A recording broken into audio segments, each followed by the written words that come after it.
মা মা কোৱা না বলাই ক'ত গ'ল? আমি সকলো মিলি ঘণ্টা খেলি আছো। মা তুমি এতিয়া ঘৰতে থাকা, মই পানী আনিবলৈ যমুনালৈ যাওঁ। ভিতৰত দৈ লৱণৰ কলমবোৰ আছে, বান্দৰে নষ্ট কৰিব পাৰে, তুমি ৰাখি থাকিবা। হ'ব মা, সোনকালে আহিবা কিন্তু। ঠিক আছে, তুমি কিন্তু লৱণো চুৰ কৰি নাখাবা। নাই নাই, নাখাওঁ মা, তুমি যোৱা।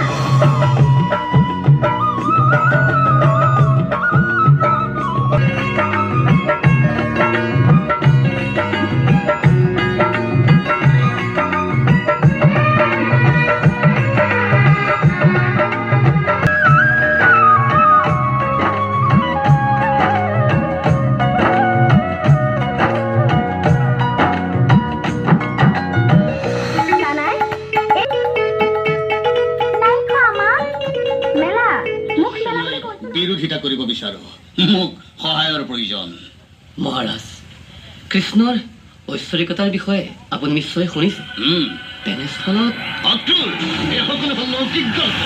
মোক বিকৃতি বল আৰু দুৰ্বল কৰিবৰ বাবে কৃষি বংশীয় যাদৱসকলৰ এয়া হল ভুল চক্ৰান্ত। সেই সামান্য বালকে মোৰ বিৰুদ্ধে থিয় হোৱাৰ সাহস কেনেদৰে কৰিব পাৰে? তেন্তে সেই সামান্য বালকৰ বাবে আপোনাৰ চকুত, আপোনাৰ মুখত মৃত্যু হয় কিয়? মহাৰাজ, প্ৰজাৰ ভিতৰত প্ৰজাৰ অত্যাচাৰ অনাচাৰ বৃদ্ধি পালে সেই উৎপীড়িত প্ৰজাসকলে সেই স্বৈৰতান্ত্ৰিক শাসনৰ অন্ত পেলাবলৈ ঐশ্বৰিক শক্তিৰ উন্মেষ কামনা কৰে, আৰু সেই শক্তিয়ে কিন্তু মানুহৰ মাজত সুপ্ত হৈ থকা সাহস দৃঢ়তা বৃদ্ধি বঢ়ায়। কৃষ্ণৰ ক্ষেত্ৰতো তেনে ঐশ্বৰিকতাই দেখা দিছে। মহাৰাজ, অক্ৰূৰ, সেই সাহস আৰু শক্তিৰ পৰিচয়ৰ বাবে এইবাৰ মই এক নতুন কৌশল ৰচনা কৰিছো। তুমি মাত্ৰ তাত মোক অলপ সহায় কৰা। এয়া ভোজৰাজ কংসৰ আদেশ হয়, আদেশ। চতুৰ্থ তিথিত ধনুযজ্ঞ উপলক্ষে আয়োজন কৰা মল্লযুঁজলৈ কৃষ্ণ আৰু বলৰামক নিমন্ত্ৰণ দিবলৈ তুমি যাব লাগিব। তুমি, মই জানো তুমি কৃষ্ণৰ খুৰাক খোৱাৰ সুবাদত অনায়াসে তোমাৰ নিমন্ত্ৰণ তেওঁলোকে ৰক্ষা কৰিব।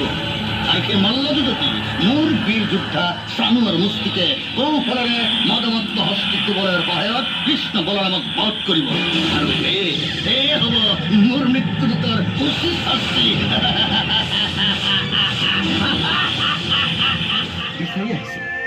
তুমি কি হৈছিলা ৰাধা? আছিলো না, খেপি দিছিলো মই প্ৰাণ তোমাৰ নামত। আমাৰ সেই মিলন চিন্দাৰত আছিল জানো পাপ? শংখস্বৰূপী পাপক নিধন কৰি মই কামনাৰ পাপ ধুই নিকা কৰিছিলোঁ এই যমুনাৰ তীৰত। সকলো গোপী একাত্ম হৈছিল মোৰ আত্মাত।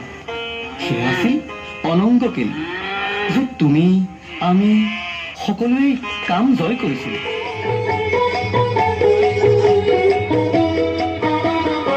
আনৰে লগতে অসমীয়া অসমতে যদি হেনে বাছে বাৰু ক'তনো বাচিব। মোৰ আইক ভাল পাওঁ বুলিলে আনৰ আইক জানো ঘিণ কৰাটো বুজাব। প্ৰতি অসমীয়া আমি ভাল ভাৰতীয়, আৰু দূৰণিৰ পৰা আহি লুইতৰ পাৰৰে মাটিক মাতৃ বোলা প্ৰতি ভাৰতীয় হ'ল নতুন ৰূপৰ অসমীয়া। আমি সেইভাৱে থাকিলেই হ'ব, নহলে আমাৰ ৰাজহাৰ নাই বুলি বিশ্বই বৰকে হাঁহিব। আমি অসমীয়া নহওঁ দুখীয়া বুলি সান্তনা লভিলে নহব।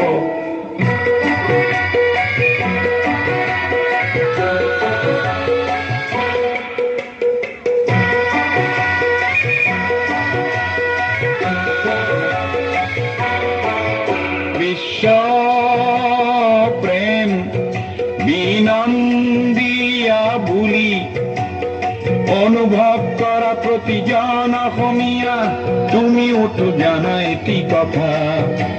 আপোন মাতৃৰ অশ্ৰু নমচিলে বিশ্ব প্ৰেম হ'ব বৃথা। তুমি বিশ্বৰ শৰীৰত অংগ অংগ হলে বিশ্বই জানো ভাল পাব। পৃথিৱীত জনমী সচেতন নহলে প্ৰাপ্য ঠিতাতে হেৰাব। আমি